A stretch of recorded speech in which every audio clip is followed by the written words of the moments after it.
Hello guys, welcome back to my new editing video. तो हाल में તમે જે ડેમો વિડિયો જોયો આજે આપણે સ્ટેટસ બનાવવાના છીએ, તો વિડિયોને સ્કીપ કર્યા વગર એન્ડ સુધી જોજો અને ચેનલ પર નવા હોય તો પ્લીઝ ચેનલને સબસ્ક્રાઇબ કરી બાજુમાં આપેલા બેલ આઇકનને ઓલ પર સેટ કરી નાખજો। તો સૌ પહેલા તમારે લાઇટ મોશન એપમાં જવાનું છે અને લાઇટ મોશન એપની લિંક તમને મારા ડિસ્ક્રિપ્શન બોક્સમાં મળી જશે, ત્યાંથી તમે ડાઉનલોડ કરી દેજો। તો ચલો હવે આપણે એનું એડિટિંગ શરૂ કરીએ।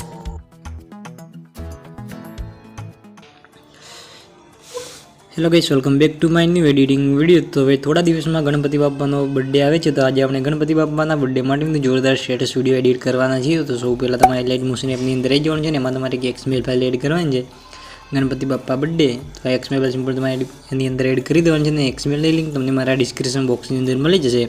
તો સૌ પહેલા આપણે XML ફાઇલમાં આવી જઈએ। XML में પછી તમે જોઈ શકો છો આપણું બધું મટીરીયલ અને ટેક્સ્ટ પેક બધું એડ કરેલું છે, ખાલી તમારે આમાં ફોટા અને સોંગ એડ કરવાનું છે। તો સૌ પહેલા તમે આ રીતે ફર્સ્ટમાં આવી જવાનું છે ને પ્લસ આઇકનમાં જઈ ઓડિયો વાળા ઓપ્શનમાં જઈ અહીંયાથી આપણે એક સોંગ એડ કરી દઈશું। સિમ્પલી આ સોંગ એની અંદર એડ કરી દેવાનું છે અને સોંગને ખેંચીને આ રીતે બધા નીચે લઈ દઈશું। બસ આ રીતે આટલું થઈ જાય। નવી સિમ્પલી એમાં થોડું આગળ આવવાનું છે।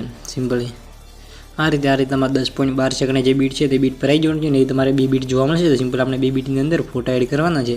તો આ રીતે પહેલા બીટમાં આવી જવાનું છે ને પ્લસ આઇકનમાં જઈ મીડિયાવાળા ઓપ્શનમાં જઈ અહીંયાથી આપણે એની અંદર ફોટા એડ કરી દઈએ। સિમ્પલી આ રીતે ફોટો એડ કરવાનો છે ને એની લંબાઈ આપણે આગલા બીટ સુધી લંબાઈ દેવાની છે અને વધારાનો ભાગ આ રીતે કટ કરી દઈશું।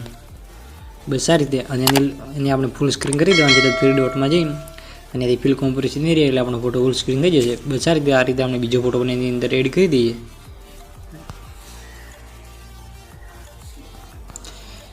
બસ આ રીતે તમારે એની અંદર બે ફોટા એડ કરી દેવાના છે। આટલું કર્યા પછી સિમ્પલ તમે ફોટા નીચે આવશો તમને એ ઇફેક્ટ જોવા મળશે, ફોટો ઇફેક્ટ। તો આ લેયરથી આપણે ઇફેક્ટ કોપી કરવાની છે અને અહીંયાથી જે આપણે ફોટા એડ કર્યા ફોટાની અંદર પેસ્ટ કરવાની છે। તો આ રીતે ઇફેક્ટ કોપી કરી દઈશું ને જે આપણે ફોટો એડ કર્યા ફોટાની અંદર આવી જવાનું છે ને ઇફેક્ટવાળા ઓપ્શનમાં જઈ 3 ડોટ પર જઈ પેસ્ટ ઇફેક્ટ આ રીતે એની અંદર ઇફેક્ટ આપણે પેસ્ટ કરી દેવાની છે। તો આપણે બીજા ફોટામાં પણ આ ઇફેક્ટ પેસ્ટ કરી દઈએ। બસ આ રીતે એની અંદર ઇફેક્ટ પેસ્ટ કરી દેવાની છે ને હવેથી આપણે આ લેયરની ડિલીટ કરી દેવાની છે ઇફેક્ટ કોપી કર્યા પછી। તો આ રીતે ડિલીટ કરી દઈએ। બસ આ રીતે આટલું હવે ફરીથી આપણે અહીંયાથી 10.12 સેકન્ડ જે બીટ છે તે બીટ પર સિમ્પલ આવી જવાનું છે ને એથી આપણે એની અંદર એક PNG ફોટો એડ કરવાનો છે।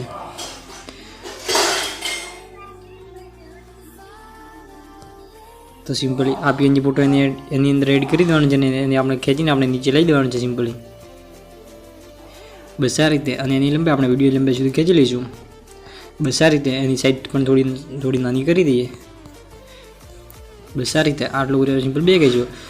બસ આ રીતે હવે આપણે એની અંદર એક ગ્લોવાળી ઇફેક્ટ લગાવવાની છે આ PNG ફોટાની અંદર। તો સિમ્પલ એ તમારે આગળ આવવાનું છે અને તમને ગ્રુપ જોવા મળશે નીચે તમે જોઈ શકો છો સોંગની ઉપર। તો એ ગ્રુપની અંદર આવી જવાનું છે અને એથી એડિટ ગ્રુપ।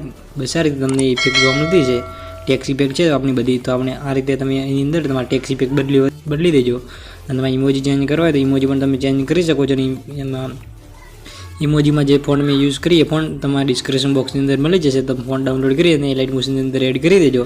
સૌ પહેલાં તમારે આ રીતે ઇફેક્ટની અંદર ફર્સ્ટમાં આવી જવાનું છે ને એ તમારે જે ઇમોજીવાળું લેયર છે એની અંદર આવી જવાનું છે ને એમાં તમારે આ રીતે આવી જવાનું છે અને એથી ઇફેક્ટવાળા ઓપ્શનમાં જઈ અને તમને એક ઇફેક્ટ જોવા મળશે સોફ્ટ ગ્લો। તો સિમ્પલ આ ઇફેક્ટની અંદર આવી જવાનું છે અને સિમ્પલ તમારે અહીંયાથી આ 3 ડોટમાં છે ને એથી આપણે આ ઇફેક્ટને ખાલી કોપી કરવાની છે આ એક જ ઇફેક્ટને। બસ આ રીતે તો અહીંયા આપણે એક ઇફેક્ટ કોપી થઈ ગઈ છે। આટલું કરી સિમ્પલ બે કહીશું અને અહીંયાથી આપણે PNG ફોટો એડ કરીએ PNG ફોટાની અંદર આ ઇફેક્ટ પેસ્ટ કરવાની છે જે આપણે અહીંયાથી ગ્લોવાળી ઇફેક્ટ કોપી કરી એ ઇફેક્ટ પેસ્ટ કરી દઈએ પેસ્ટ ઇફેક્ટ। તો આ રીતે આપણે અહીંયા ગ્લો લાગી ગયો છે હવે PNGની અંદર અને એ તમને ફોટાની નીચે તમને ઇફેક્ટ જોવા મળશે। તો સિમ્પલી આ લેયરને આપણે ખેંચીને બધા ફોટાની ઉપર લઈ દેવાની છે એટલે એની અંદર આપણો ટેક્સ્ટ લોગો પણ આવી જાય। તો સિમ્પલી તમને ફોટામાં મારો ટેક્સ્ટ લોગો જોવા મળતો છે। સિમ્પલ તમારે આ લેયરમાં જઈને તમારે ચેનલ લોગો ચેન્જ કરી દેજો અને મેં જે લોગામાં ફોન્ટ યુઝ કરીએ ફોનની લિંક પણ તમને મારા ડિસ્ક્રિપ્શન બોક્સની અંદર મળી જશે। અને અહીંયા તમે આગળ આવશો તો તમને અહીંયા આ રીતે તમને અહીંયા વ્હાઇટ શેપ થાય ને એની અંદર તમને ઇમોજી જોવા મળશે। સિમ્પલી તમારે ઇમોજી અહીંયા ચેન્જ કરવી હોય તો સિમ્પલ તમે અહીંયાથી જે બીજું ગ્રુપ છે એ ગ્રુપની અંદર આવી જવાનું છે એનાથી એડિટ ગ્રુપ। આ રીતે તમને આ રીતે નાના શેપ અને અહીંયાથી લેયર જોવા મળશે। તો સિમ્પલી જે આપણી પીળા કલરની છે લેયર એ આપણી ઇમોજી છે અને બીજી આપણે નીચે વ્હાઇટ કલરનો શેપ છે। તમારે એની અંદર ઇમોજી ચેન્જ કરવા હોય તો સિમ્પલ તમારે આ લેયરમાં જઈને તમે ઇમોજી ચેન્જ કરી શકો છો। આટલું કરી સિમ્પલ બે કહીશું। તો અહીંયા આપણો આ ટાઈપનો વિડીયો બનીને રેડી થઈ ગયો છે, તમે એકવાર વિડીયો જોઈ લો।